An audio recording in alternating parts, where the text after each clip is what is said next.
بسم اللہ الرحمن الرحیم۔ السلام علیکم معزز طلباء کرام، آپ سب کیسے ہیں؟ آج ہم موطا امام محمد کے سبق نمبر 188 کو پڑھیں گے۔ آج کے ہمارے سبق کا عنوان ہے عورت اور اس کی پھوپھی کو ایک نکاح میں جمع کرنے کا بیان۔ آج کے سبق میں ہم جو پڑھیں گے وہ ہے کہ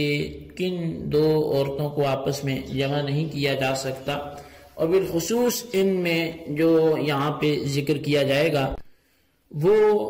ایک عورت ہے اور اس کی پھوپھی ہے، تو یعنی پھوپھی اور بھتیجی، ان کو ایک ہی شخص ایک ہی وقت میں اپنے نکاح میں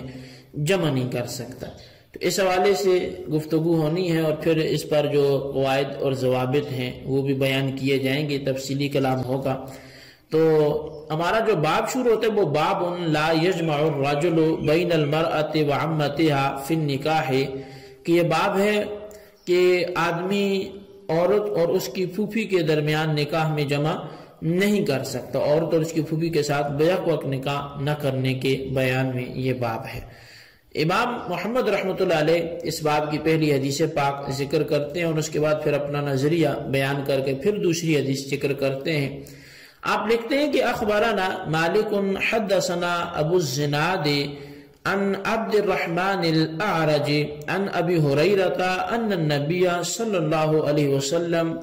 قال لا يجمع الرجل بین المرأة وعمتها ولا بین المرأة وخالتها۔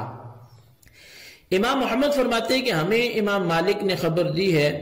کہ ہمیں ابو الزناد نے عبد الرحمن اعرج سے، اور وہ حضرت ابو ہریرہ رضی اللہ عنہ سے بیان کرتے ہیں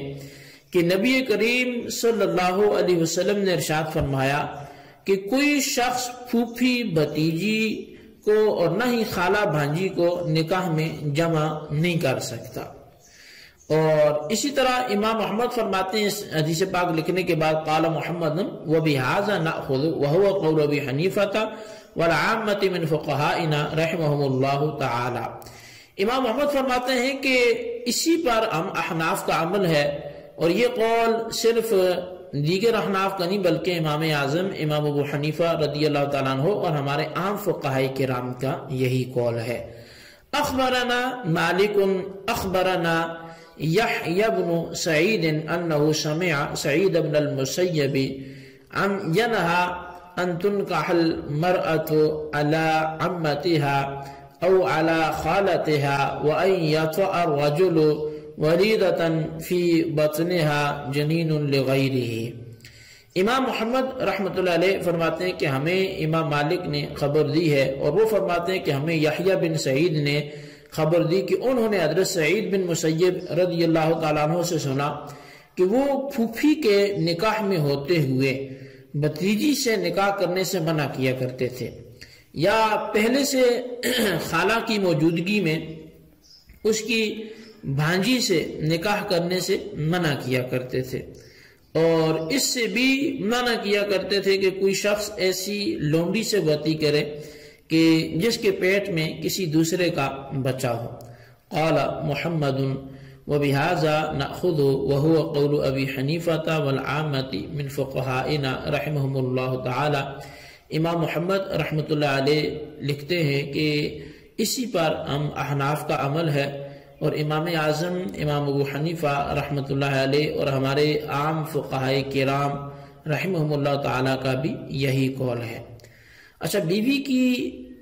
پھوپھی یا بیوی کی خالہ سے بیوی کی موجودگی میں نکاح کرنے کی ممانعت، یہ تو حدیث میں تواتر سے ثابت ہے، اس لیے اگر کوئی ایسا کرتا ہے تو وہ بالکل حرام کا مرتکب ہوتا ہے۔ کہ یا اس کا الٹ ہو کہ پہلے خالہ موجود ہے تو اب اس کی بھانجی لے آئے، یا پھوپھی موجود ہے تو اب اس کی بھتیجی لے آئے، تو یہ حرام کا مرتکب ہے۔ احادیث میں اس کی بالکل ممانعت موجود ہے، آپ نے کچھ سنی بھی۔ دو بہنوں کو نکاح میں جمع کرنے کی حرمت وہ قرآن کریم میں موجود ہے۔ پھوپھی بھتیجی اور خالہ بھانجی کو نکاح میں اکٹھا کرنا اس کی ممانعت وہ آثار متواترہ سے ثابت ہیں۔ اب اس کی روایت کرنے والے یہ حضرات ہیں، یعنی جو چند ایک میں نام آپ کے سامنے ذکر کرتا ہوں کہ جو ان کی حرمت کے قائل ہیں، جیسے حضرت علی المرتضیٰ ہیں، عبداللہ بن عباس ہیں، عبداللہ بن عمر ہیں، ابو موسیٰ اشعری ہیں، ابو سعید خدری ہیں، حضرت ابو ہریرہ، سیدہ عائشہ صدیقہ رضی اللہ تعالی عنہم، یہ سارے حضرات اس حرمت کے قائل، مطلب ان سے روایات ہیں تو یقیناً حرمت کے تو سارے صحابہ ہی قائل تھے۔ اچھا، رسول کریم صلی اللہ علیہ وسلم سے حضرت عبداللہ بن عمر آپ روایت کرتے ہیں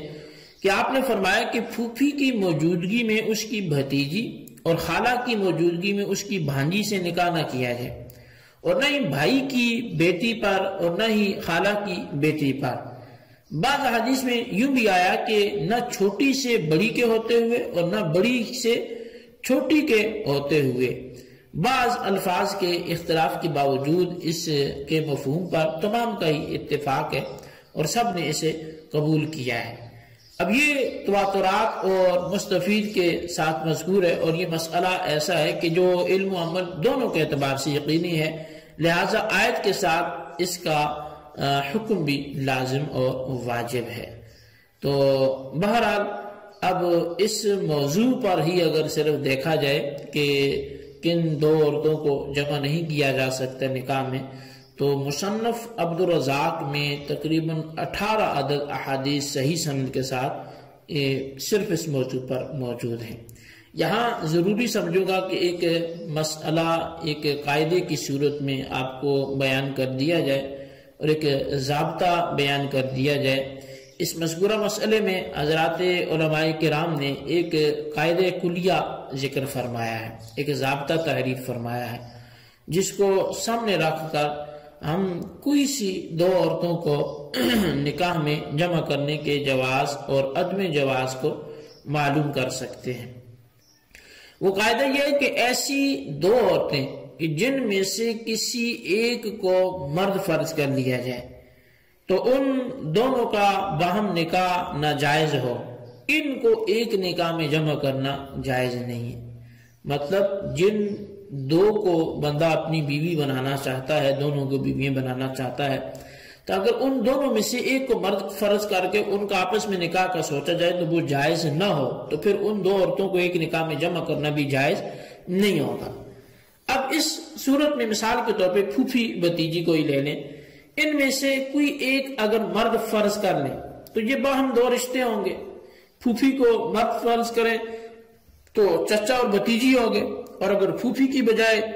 بھتیجی کو مرد تصور کیا جائے تو پھوپھی اور بھتیجا ہو گئے۔ تو جس طرح چچا اور بھتیجی اور پھوپھی اور بھتیجا کی باہم آپس میں شادی درست نہیں ہے، تو اسی طرح یہ دونوں رشتہ دار عورتیں بیک وقت کسی کے نکاح میں جمع بھی ہونا درست نہیں ہے۔